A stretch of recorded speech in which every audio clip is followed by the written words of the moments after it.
Sir, please stand in the witness box. I'm sorry, just one moment. Do you solemnly state that the testimony you may give in the cause now pending before this court shall be the truth, the whole truth, and nothing but the truth, so help you God? I do. Please be seated. Please state your name for the record. Spell your first and last names. My name's Jeff Strohm, Jeffstrohm, as in Mary. Mr. Strom, good morning. Good morning. Let me provide you with instructions which I provide to every witness in every case. The first instruction is to please sit back and relax. The second instruction is to answer questions loudly. The third question is to answer questions yes or no when you're called upon, rather than using slang such as which can be confusing. And the last instruction is to wait until you hear an entire question before you even start to answer it. And that way we want to have people speaking over each other at the same time. Is that acceptable? Yes. Thank you. Ms. Brazil, direct exam. Thank you. Good morning, Mr. Strom. Good morning. Please tell us where you are employed. I work for Sprint Nextel Telecommunications. What type of services does Sprint Nextel Communications provide? We are in the cell phone industry and other wireless services. What is your position there? I'm a custodian of records. Describe your duties as custodian of records, please. As a custodian of records, I'm responsible for testifying for all the records that are produced in Sprint's legal compliance department. When I'm not on the road testifying, I'm responsible for responding to legal demands, providing various types of phone records. Your Honor, I have a 36-page document. I'd ask that it be marked as People's 53, please. It is.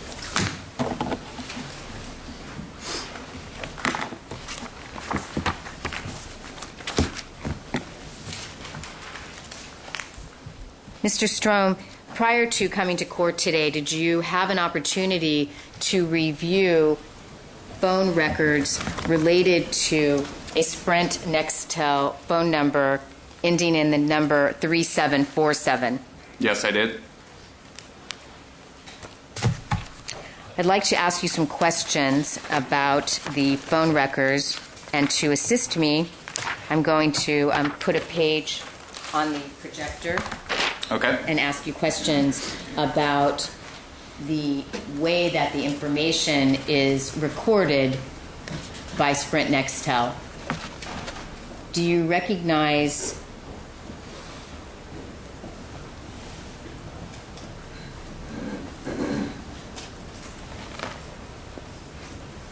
the three columns? Mrs. Benson, would you hit the lights, please? Thank you. Do you recognize the three columns that I have placed on the projector to be page 123 of the cell phone records for Sprint cell phone subscriber ending in number 3747? Yes, I recognize this page. Would you be able to describe for the jurors what the columns represent in terms of information contained therein, going from left to right of the document? Sure. Oh, do you have a laser pointer? Please. Okay. Starting from the left-hand side, we have the calling number. If I'm calling somebody, I'm making an outbound phone call, or I'm initiating the phone call. Second column, we have the called number. If I'm being called, I'm receiving the phone call. Third column, the dialed digits. Those are the numbers actually input into one's handset.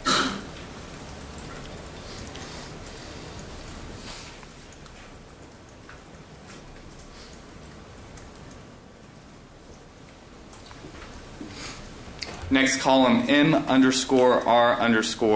sign. What that is an acronym for mobile roll number. The entries you see underneath there are going to be inbound, outbound, or routed with respect to the target number. Inbound being that the target number is receiving the phone call, outbound being that the target number is initiating the phone call. Next column is the start date. That's the start date and time of a particular phone call. And the time zone is with respect, for phone calls, the time zone is with respect to the cell phone tower that's fielding the phone call. So if I make or receive a phone call in Los Angeles, it's going to be in Pacific Standard Time. Let me interrupt you there for a moment, Jeff. If I'm in another state and I'm making a phone call to Los Angeles, what information would be reflected on the phone records?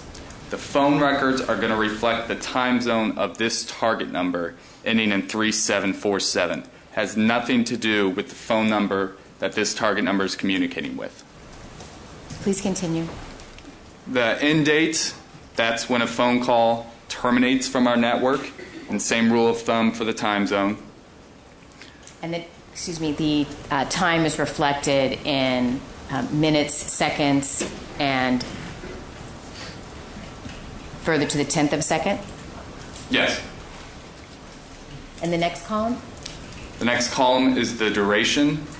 That's the amount of time spent on the network in seconds. Next column, repull number. What the repull number is, for the sake of these phone records, is a reference to a group of cell phone towers with respect to a certain area. There's a repull number for Kansas City.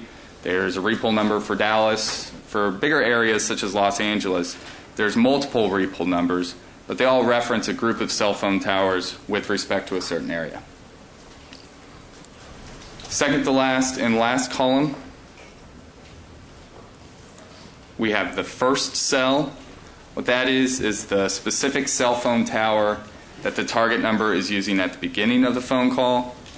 And finally, the last cell, the specific cell phone tower that the target number is using at the end of the phone call, that the target number is using, not the phone number that the target number is communicating with. So when you use the term target number, you're referring to this phone as it ends in digits 3747, correct? Correct.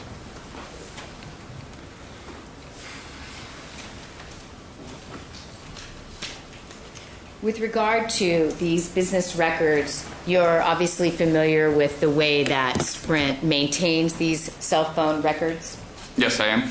And these records are kept in the regular course of business with their entries, such as the information that you have described for us just a few moments ago, is recorded near the time that the activities occur, correct? Correct. Mr. Strom, who is the subscriber for Sprint Nextel number 702-809-3747, the subject of the phone records that we're discussing this morning? The subscriber name was Conrad Murray. Can you turn up the lights or do you need them down? I'm going to need them again in a second down, Your Honor. Sorry. Thank you. Thank you. And Mr. Strom, before we move back to the records, the status of the count in June 25th of 2009 was active, correct? Correct.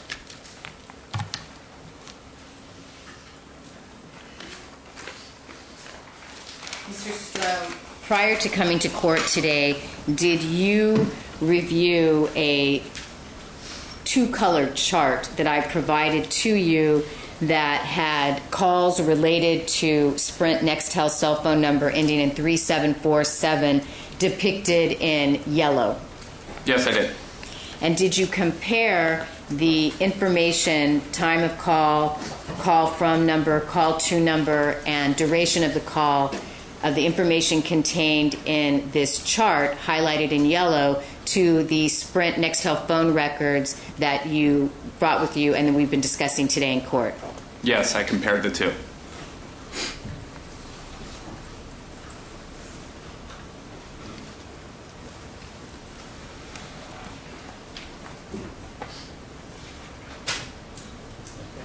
And the phone calls that we're focusing on occurred on June 25th, 2009. Is that correct?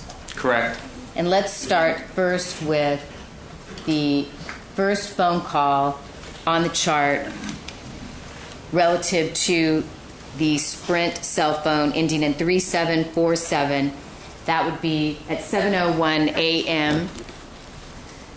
And it was a call from Dr. Murray's phone to another 702 number, and that call had a duration of 25 seconds, correct? Correct. Would you be able to just focus on the yellow areas that are relevant to your subscriber information and provide us with the information that's contained in the cell phone records, please, as reflected in this chart?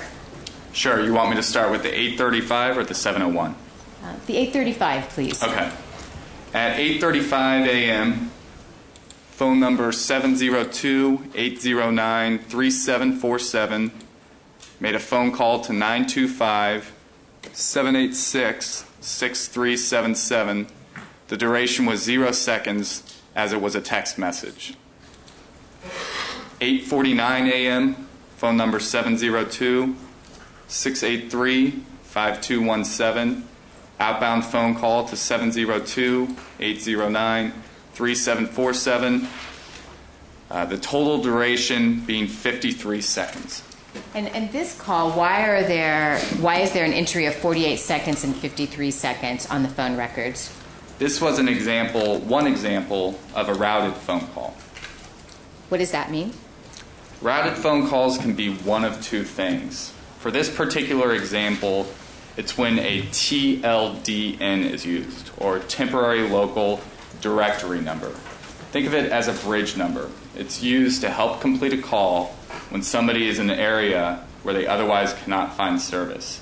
An example would be, keeping in mind that my home repo is in Kansas City, if I were to receive a phone call from you, Ms. Brazil, here in California, while I'm with my phone here in California, what would happen is Ms. Brazil would make a connection to her cell phone tower, which in turn would try and find me in my home repo of Kansas City.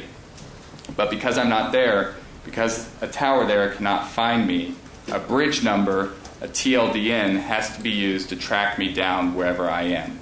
When that happens, on our Excel spreadsheet, there's two entries. There's the routed aspect of the phone call, and then there's the phone call between the two numbers. That is why you have two different durations that show up there. So what is the actual connection time of the phones? The total connection time would be reflected in the 53 seconds. And moving to the next call, please. Next highlighted entry at 10:20 a.m., we have phone number 713-857-0124, making a phone call to 702-809-3747, lasting 111 seconds. 10:34 a.m., phone number 702-809-3747, outbound phone call to 819-99... 619? I'm sorry, yes. 619-994-3233, approximately 8.5 minutes.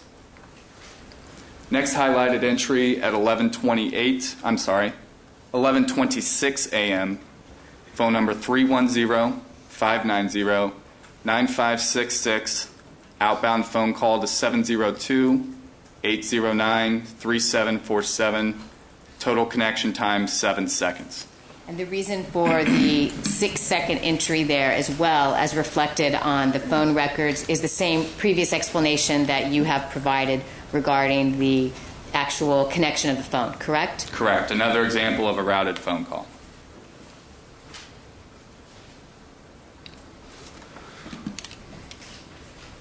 And the next entry for Sprint Nextel activity on this telephone on June 25th, 2009. 1:08 p.m., 702-809-3747, outbound phone call to 310-310-8070, approximately 2 minutes.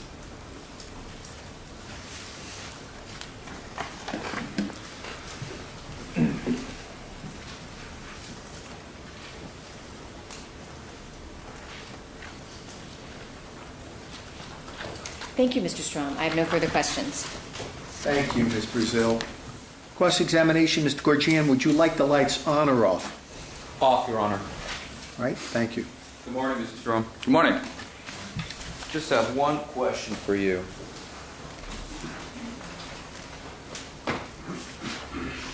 The phone call at 11:26. Do you see that? Yes. And that's from a 310-590-9566. 9566, is that correct? Correct. And that's a call to the target number, correct? Correct. And it's got a total of 7 seconds? Correct. Correct. Can you tell from your records whether or not that call was answered by Dr. Murray? Based on these records, no. You cannot tell one way or another whether or not the phone call was answered. So that could very well have been a voicemail message that was left by the number ending in 9566? It was not a voicemail message that was left. You are just unable to tell whether or not the phone call was actually answered or whether it just rang for 7 seconds. Okay, so that was my next question. So it could just be a random telephone call without a message or without getting any answer on the other end, correct? You can't tell one way or another, correct? Okay, thank you very much. Ms. Gorgian, thank you. Redirect, Ms. Brazil? Nothing, thank you, Your Honor. Thank you. May we have the lights? Thank you. May Mr. Strom be excused, Ms. Brazil? Yes, Your Honor. Ms. Gorgian? Yes. Mr. Strom, I want to thank you for your testimony. Sir, please don't discuss your testimony or the facts of the case with any other witness until we finish the trial. You may step down and leave. You're excused. Thank you, sir. The people may call their next witness. Thank you, Your Honor. People would call Dr. Wynn to the stand. Thank you. May I go to the hallway, Your Honor? You may. Thank you.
Please raise your right hand.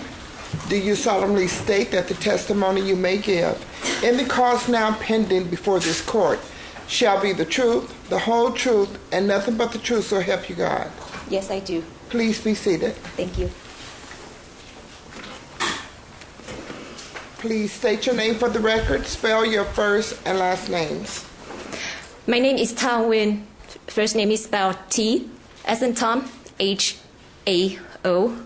Last name is Nguyen, N-G-U-Y-E-N. Dr. Nguyen, good morning. Good Let me morning. provide you with some instructions, and these are instructions I give to every witness in every case. The first instruction is to please sit back and relax. The second instruction is to speak in a loud voice so all of us can hear you. The third instruction is to answer a question yes or no, if that's called for, rather than using slang like which can be confusing. And the final instruction is to wait until you hear an entire question before you even start to respond. In this way, we won't have people speaking over each other at the same time. Is all of that acceptable? Yes. Thank you. Thank you. You're welcome. Mr. Walgren, direct exam. Thank you, Your Honor. Good morning. Good morning. Dr. Wynn, where are you employed? I was employed at the University of California, Los Angeles, UCLA. Okay. And that's where you're currently employed? Yes. And what is your position at UCLA? I am appointed as a cardiologist, scientist. So 20% of my time, I'm an attending cardiologist in the cardiac critical care service at UCLA, Ronald Reagan Medical Center. And 80% of the time, I do research. Okay. And could you describe for us briefly your educational background that led you to becoming a cardiologist? Starting from... What college?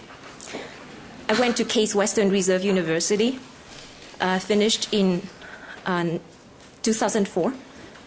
Then I went to the University of Pennsylvania School of Medicine for 2 degrees, two trainings under the National Institute of Health Medical Scientist Training Program to be trained in a combined MD, PhD program.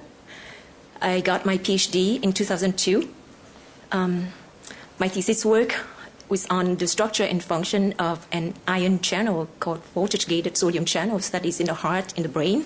I'm sorry, I didn't catch Give all that that. to us again. It's a little bit to comprehend. Could you repeat the focus? The focus of my thesis work is on the structure and function of a voltage-gated ion channel called the sodium channel. And this sodium channel is very important in electrical activity in the brain, in the heart, in the muscles. Okay. Then I finished my MD. I went on to do internship and residency at the Johns Hopkins Medical Institutions under the Osler Residency Training Program. I finished in 2007.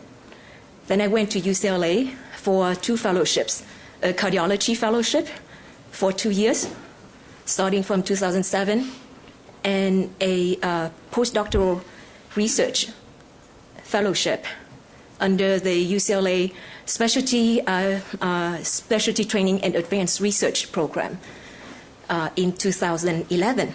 And so starting July the 1st, 2011, that was my faculty appointment. Okay.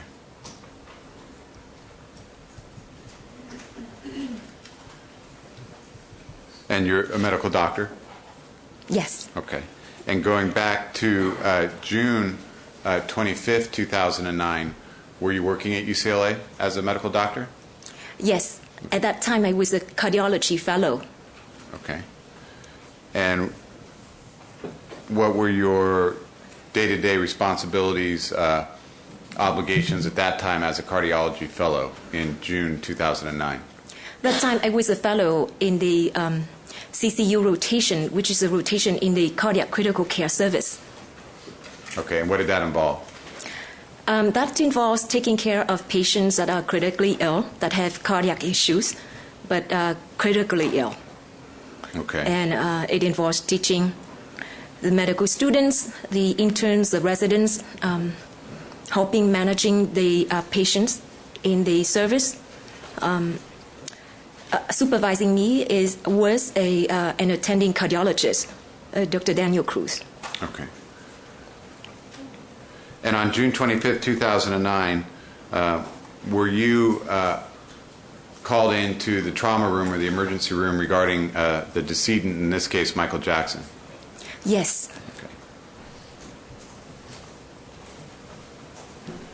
And do you recall how it was that you were called in to go to the trauma room at that time? I received a page saying that the emergency team would like to request some assistance regarding a VIP patient named Michael Jackson. And did you then go down to the trauma room? I ran down, yes. And was Dr. Cooper, the attending emergency room doctor, on scene? Yes. And when you went down to where Michael Jackson was being treated, did you see somebody who you see in court here today? Yes. I saw Dr. Murray. Okay. Pointing Dr. to and identifying the defendant, Dr. Murray. Thank you, Your Honor. And were you introduced to Dr. Murray, or how did it come to be that you saw him in the room? Dr. Cooper immediately introduced me to Dr. Murray as she saw me coming into the trauma room. Okay. And did you approach Dr. Murray at that time and speak with him? Yes, that was the first thing I did when I came down there. Okay. After talking to Dr. Cooper. And what was your purpose in approaching Dr. Murray and talking to him at that time? My goal is to assess what was going on. I saw that the code was being run, and just to get a overall assessment of what was going on. Okay. And were you aware at that time that Dr. Murray had introduced himself as Michael Jackson's personal physician? Yes, he did. And did he relay that to you personally as well? Yes, he introduced himself to me as the private physician for Mr. Jackson. And did you ask him at that time, ask Dr. Murray, what had happened? Yes, I did. And what did he say? And he said that Mr. Jackson had been very tired. He was preparing for a concert tour in England and had been asking for some medications to help him go to sleep. Okay.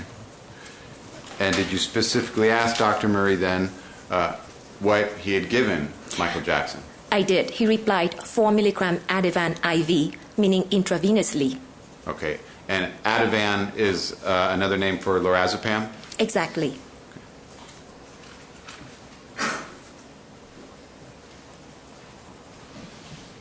And did you follow up, when he told you the 4 milligrams of lorazepam, did you follow up with any other questions? I asked whether there were other narcotics or sedatives besides Ativan that was given. Okay. And what, if anything, did Dr. Murray say in response to that question about any other narcotics or sedatives? Nothing. Nothing else. Okay, that was his response, that he gave nothing else? Yeah. In that idea, like no other drugs. Okay. None. But, I mean, he answered your question, and his answer was that he had not given any other drugs? Yes. Okay. What, if anything, did you ask next? I asked him what happened next. Okay. He replied that after giving the medication, I asked him when was the time that the Ativan was given. He could not remember the time. He said he didn't know. Then I asked him what happened next. He said he left, but when he returned, he saw that the patient was not breathing. Okay. I asked him what time was that. He did not know either. So he told you that he found the patient not breathing, correct? Yes, Okay. correct.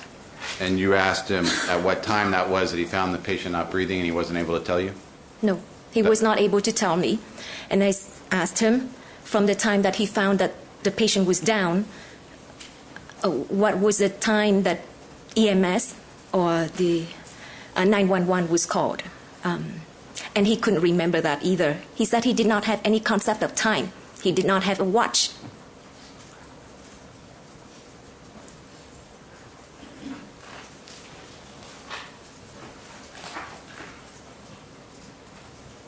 So you asked him to give you the amount of time between the time the patient was given lorazepam to the time he found the patient not breathing.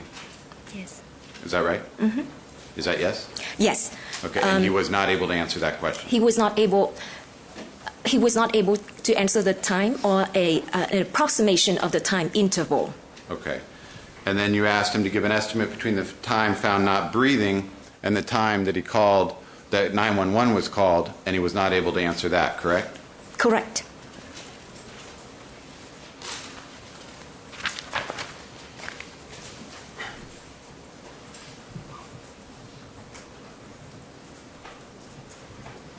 Now, in your discussions with Conrad Murray, did he ever mention any other narcotics to you other than the Ativan or the lorazepam? No, I specifically asked, and his reply was negative. Okay.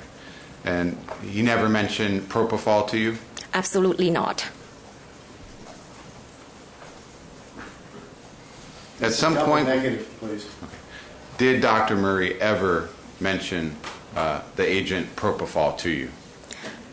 He did not mention that agent to me. Okay. Now, at some point, with your involvement in the emergency room, did you or were you involved with a balloon pump? Yes. So after receiving the answers from Dr. Murray, I called and discussed the situation with my attending, Dr. Cruz, at the time. Okay. And Dr. Cruz came down to the emergency room and met with Dr. Murray. Dr. Murray told him that Dr. Murray found a pulse. Neither Dr. Cruz or I could find a pulse. Given the situation, Dr. Murray did ask me one thing, and he repeated the same request to Dr. Cruz. that we not give up easily and try to save Mr. Michael Jackson's life. Is that what you were trying to do? Yes. From the brief conversation with Dr. Murray, I have a couple of concerns. I could see that Dr. Cooper's team had already been running the code. Mr. Jackson was under ventilatory support at the time. But in Dr. Murray's mind, if we call it quit at that time, it would be giving up easily. And who, let me stop you there for a moment. So who first raised the request for the balloon pump? Nobody raised the request exactly for the balloon pump. It was just, that's the next thing to do if we have to proceed. Had it been under a better circumstance and the initial code that was run was able to resuscitate the patient and he now needed a little bit more of cardiovascular support, that would be the right thing to do. If there was a pause, that would be the next thing that we want to proceed with. In this case, when there was drug-induced respiratory and cardiovascular failure, but it's not a case of too little, too late. It seems like a case of too late because Dr. Murray was not able to give me the time or the time interval. What I feared was that time was not on Mr. Jackson's side, that we were running too late. Okay. Mr. Walgren, at a convenient point. This is fine, Your Honor. All right. Ladies and gentlemen, we are going to take the noon break at this time, right at noon. Please remember all the admonitions, both the written admonitions as well as my continuing verbal admonitions. We will take the noon break. Please enjoy your lunch, and the court itself will be in recess until 1:30 this afternoon. We'll see you again at 1:30. Enjoy your lunch.